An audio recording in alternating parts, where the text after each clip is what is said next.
Ini kita berbicara tentang kasus yang disebut dengan trauma.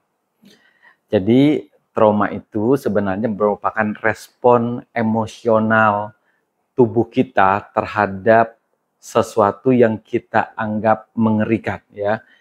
Jadi yang mengerikan itu bisa misalnya bencana alam, kemudian kebakaran, atau banjir, atau peristiwa yang bukan termasuk bencana alam, misalnya orang yang mengalami kasus perkosaan, ya, itu merupakan bentuk emosionalnya kita sebut dengan trauma.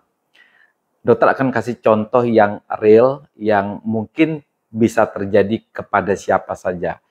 Ini dokter akan menceritakan seseorang yang mengalami kasus banjir.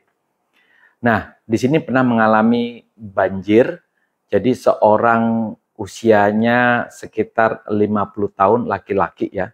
Dia bercerita bahwa dia mengalami banjir, kedalaman banjir itu bisa sampai paha orang dewasa. Nah, banjir itu bisa membuat rasa takut pada pasiennya, karena dia bercerita bahwa banjir itu telah menghanyutkan barang-barang miliknya dia, walaupun ada juga yang berhasil diselamatkan. Nah, ketika banjirnya sudah berlalu, si orang tua ini mengalami kesulitan dalam hal kebiasaan sehari-hari. Dia sudah mulai tidak bisa makan. Apapun yang dimakan, itu biasanya dimuntahkan. Dan keluarganya menganggap bahwa mungkin dia tidak bisa tinggal di rumah atau tidak bisa makan di rumah, maka dia dipindahkan ke rumah anaknya yang tidak jauh dari rumahnya dia. Nah, di sana ternyata dia juga mengalami kasus yang sama, dia tidak bisa makan apapun. Lalu si pasien itu dirawat di rumah sakit yang tidak jauh dari lokasi rumahnya.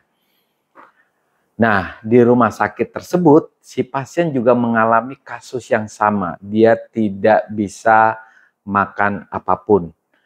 Nah, tapi anehnya, ketika pasiennya dirawat di rumah sakit yang jauh dari lokasi rumahnya, pasiennya tidak lama kemudian dia bisa makan dengan lahap. Tapi ketika pasiennya dirawat lagi pulang ke rumah, pasiennya mengalami kasus yang sama, pasiennya kembali tidak bisa makan apapun. Nah, disinilah yang kita sebut dengan trauma. Jadi, pasien laki-laki yang usianya 50 tahun ini, dia mengalami trauma terhadap banjirnya. Bahkan, pikirannya pun mengalokasikan bahwa area yang terkena banjir itu adalah area di mana dia mengalami rasa emosional, rasa takut yang mengganggu fisiknya. Di mana fisiknya itu akan mengalami kasus apapun yang dimakan biasanya dia muntahkan karena perutnya terasa tidak nyaman. Nah, dokter melakukan apa untuk memperbaiki kondisi pasiennya, yaitu pertama mengubah mind atau pikiran orang tersebut. Kita harus melakukan reframing terhadap apa yang dipikirkan. Jadi dari cerita tadi, dokter akan mencoba melihat bahwa pasiennya ini memiliki pikiran bahwa perutnya akan mengalami rasa sakit, rasa nyeri, bahkan muntah-muntah kalau dia berada di daerah yang terkena dampak banjir tersebut. Nah, di sini dokter akan menekankan bahwa makanan yang dia makan itu adalah makanan yang sehat, yang tidak akan mempengaruhi perutnya dimanapun dia memakannya.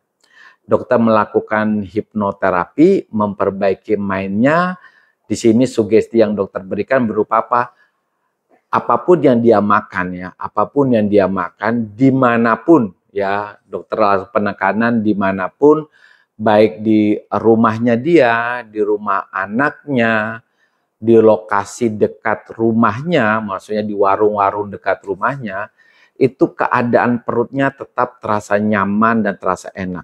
Bahkan ketika dia melihat makanan di lokasi dekat rumahnya, itu nafsu makannya akan meningkat.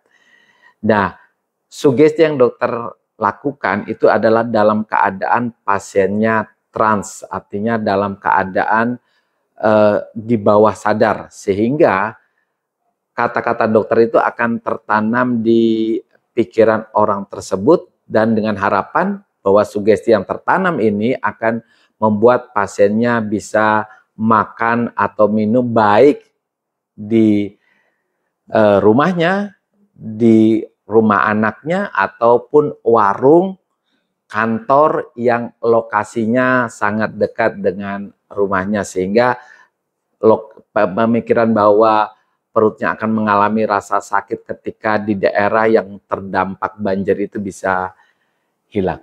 Oke, demikian teman-teman ya, bagaimana kita mencoba menghilangkan trauma pada pikiran seseorang ketika dia mengalami kasus apa saja, bisa bencana alam, bisa kasus seperti kebakaran, trauma yang lain ya seperti perkosaan, apapun itu. Oke, rekan-rekan,